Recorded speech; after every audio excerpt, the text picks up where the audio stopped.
What's going on, everyone? Scott here. Welcome back to the channel. So, Michigan State football returns home for homecoming against UCLA on Saturday, 12 o'clock on BTN. Now, Michigan State obviously coming off of two tough back-to-back road Big Ten losses last week against Nebraska and then 3 weeks ago now at USC. UCLA coming off their first win of the season. They are 1-4 now, 1-1 in the Big Ten after a big win against number 7 Penn State, 42-37 in that game, and they look really impressive. Obviously, they relieved Deshaun Foster of his job earlier this year, but 1-4 on the year, but they looked really good last week, as we said, against Penn State. Now, before we do jump into the game, if you could just hit that like and subscribe button down there. We'll have more Michigan State football content on the channel, so just make sure you subscribe so you don't miss a video.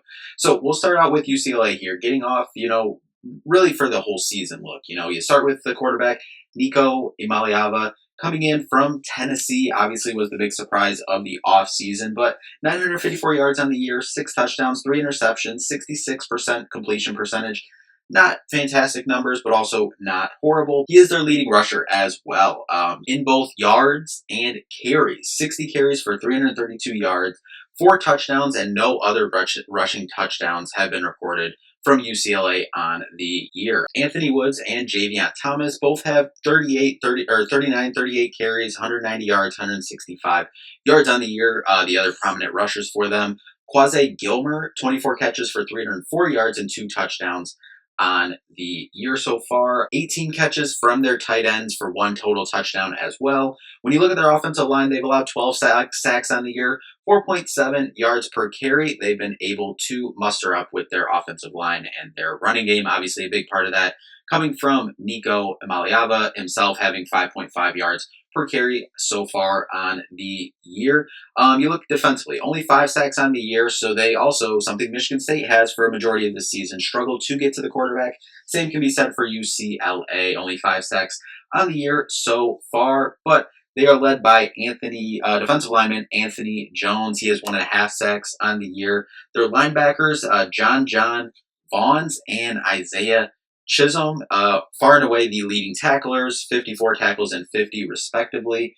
They have 0 interceptions on the year so far, but UCLA 127th in rush defense, but they are 26th in passing yards allowed per game, despite those 0 interceptions. So a solid secondary for UCLA, and then towards the bottom of the country in terms of rush defense. So definitely something, kind of a similar story to what we saw with Nebraska last week, where they had a really good secondary and then not a good, front 7 running defense for Nebraska. And, Michigan State wasn't able to take as much of an advantage as you would have liked them to going into that game last week. So definitely something that Michigan State will have to capitalize on in this game here if they want to get right here at home. And really going to the Penn State game, because obviously, like most people have said, they look like a absolute completely different team. It was really Nico's dual threat ability at the quarterback position. He had 166 passing yards, 128 rushing yards, accounting for 5 total touchdowns. Just all around incredible game by Nico. So really in this one, a key for Michigan State is going to be trying to affect Nico in the backfield and not letting him escape out, create with his legs, but also not letting him sit in the pocket as well. So getting home, creating those pressures, but also creating that box so to avoid him leaking out and making plays with his legs that we have seen and just seen last week against a really good opponent in the top 10 Penn State team. We've seen what he can do in those games. So on Saturday, definitely got to try to keep him in a box, not give him the time back there, just kind of affect him, throw him off, but then not allow him to escape downfield to make those big game-changing plays that we know he is able to. Now, speaking of that, in last game, Michigan State started to find something. He had 5 sacks last game, had 4 in the first half, 5 total on the game. They have 11 total now on the year, but they'll need to constantly get to Nico throughout the game, as we said. Just try to make him uncomfortable, put him in a box, as we said. And then twofold, you flip that to the offensive side for Michigan State. They're going to want to take care of, or take advantage of, should I say, a bottom 7-8 rush defense in the country in UCLA. That was kind of another key that we had going in last week against Nebraska, kind of similar numbers. And, Michigan State did a decent job on the ground, but definitely could have done better. But, actually, in terms of, yes, they need to take advantage of that rushing, the rushing defense of UCLA, a bottom 7-8 unit so far going into this year. But we really need to get that passing game going with Aiden, with Nick, with Omari Kelly. But we saw the end of the game last week with Aiden and Nick, kind of, arguing on the bench. And no, I don't make anything of it. I know Aiden was asked about that this week. It was nothing. Jonathan Smith was asked about it. It's nothing. It's two competitive guys who, want to be winning and think they should be winning, and just had two games that they had opportunities to win, but just didn't execute enough in all three phases of the game to get it done. But 4 targets and 2 targets the last 2 games for Nick Marsh. Obviously, one game, the USC game, he was banged up.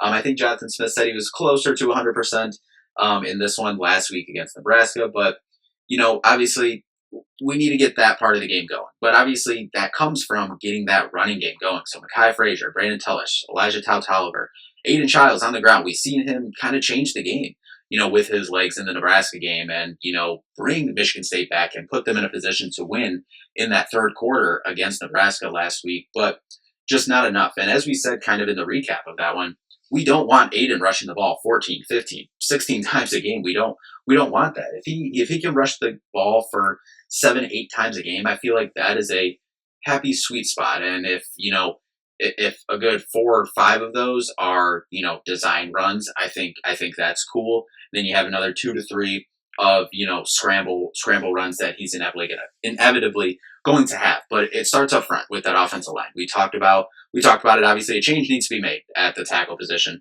Everyone knows that. Not going to dive too deep into that. We kind of, went deep into it on the recap for the Nebraska game. But something's got to change there. They got to get that figured out because, Aiden was running for his life back there and had absolutely no time.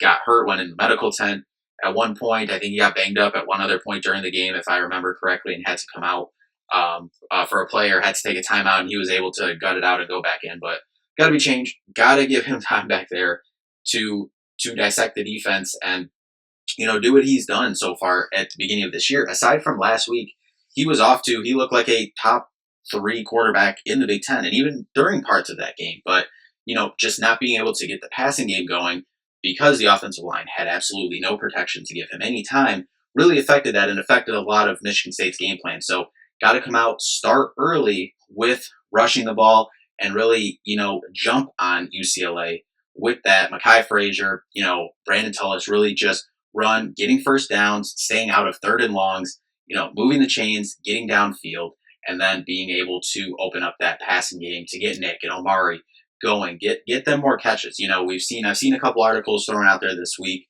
and basically the headlines of Nick Marsh wants the ball more. Michigan State coaches agree. That's got to happen. You also can't just be, forcing the ball. You can't be forcing to pass the ball to just pass the ball. That's not how Jonathan Smith and Brian Lindgren coach their offense. That's not the plays that they have in there. And I don't think that's conducive for success for this team.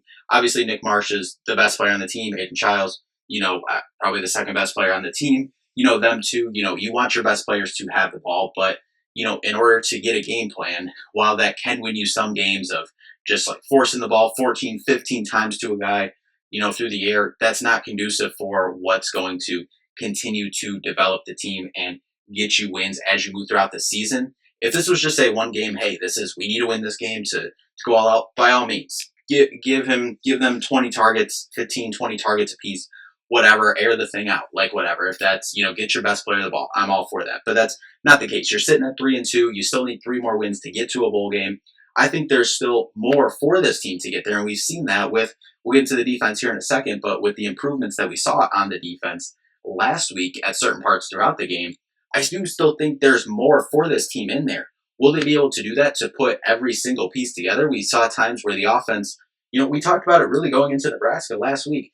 I thought the offense so far this year has been playing at like a B plus, average so far. And the defense I put like at a C minus probably, and that kind of flipped last game. Thought the defense, aside from the first drive and kind of the end of the game where it kind of imploded off that screen pass that, Nebraska took in, but they played pretty well last game and, definitely improved. So if they can get everything going, the special teams was obviously a problem last game too.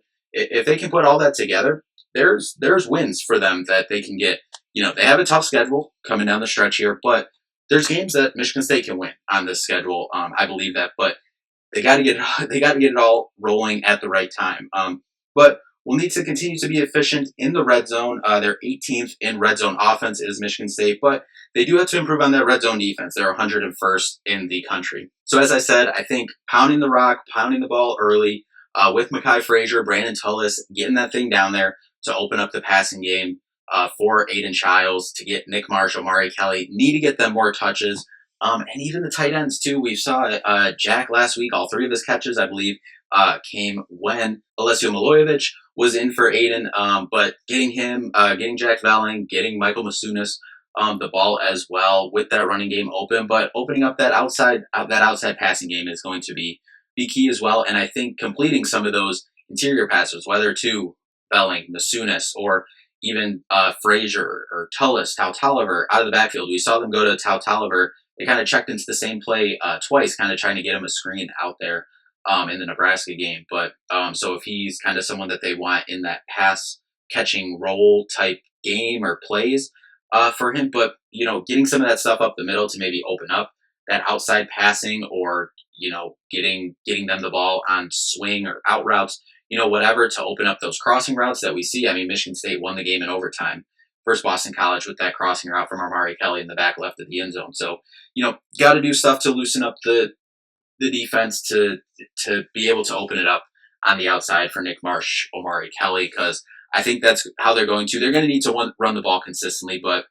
your best player is Nick Marsh. You're going to have to get him the ball here coming down the stretch to win some of these very tough games that we have over the last month and a half, a little bit more than a month and a half of the season. But look, this is a must-win going forward for Michigan State. Really kind of what I've been looking at I'm looking at this kind of in a next 3 weeks thing, obviously leading up to the big rivalry game against that school down the road. This one is a must-win, and in my opinion, over these next 3 weeks, you need to go 2-1. You need to go 2-1, and in my opinion, one of those wins needs to be against that school down the road. You need to win the rivalry game this year. You can't suffer another loss in that rivalry game. And Indiana, that they look like a juggernaut. They're number 7. Before the year, I had Michigan State, going. I thought Indiana was kind of going to regress a little bit, but that looks tough now going on the road to Bloomington next week. But listen, this is a UCLA team. They played really well last week against a highly rated Penn State team. You look at it, and that's not to discount UCLA's performance at all. Penn State coming off a very emotional night, whiteout game that they lost at home to Oregon the week prior, traveling across the country, playing in that game against UCLA last week. So, that's not to discount anything that UCLA did. They looked incredible. Nico played an absolutely incredible game, maybe the best game of his career to this point. But Michigan State needs to win this game against UCLA. And then, in my opinion, they need to win the game here in 2 weeks against that school down the road. They need to go 2-1 in this stretch. If they do, then they will be sitting at 5-3. And then you got games at Minnesota, home against Penn State, at Iowa, and then versus Maryland. I like your chance to get at least one win in that stretch. I think, in my opinion, if you go 2-1 in the next 3, you'll probably be favored in 2 of those games. One of those games may be a toss-up. 2 of those games might even be a toss-up, favored in one of them. Probably not going to be favored in the Penn State game, even though, obviously, things haven't been going well for Penn State to this point. But fact of the matter is, Saturday, homecoming, you got to win this thing. There's no excuses. Have to go in and win this thing. But anyway, we will move into our Week 7 bets. Now, I know stuff has kind of been all over the place the last couple weeks, but big comeback last week, went 4-1 last week to get us to 15-15 on the year. So look, after 6 weeks, we are sitting at 500. So we're moving in to Week 7. Going to start out with our game as we always do. I'm taking Michigan State minus 8.5 versus UCLA. I'm taking Ohio State minus 14.5 at Illinois.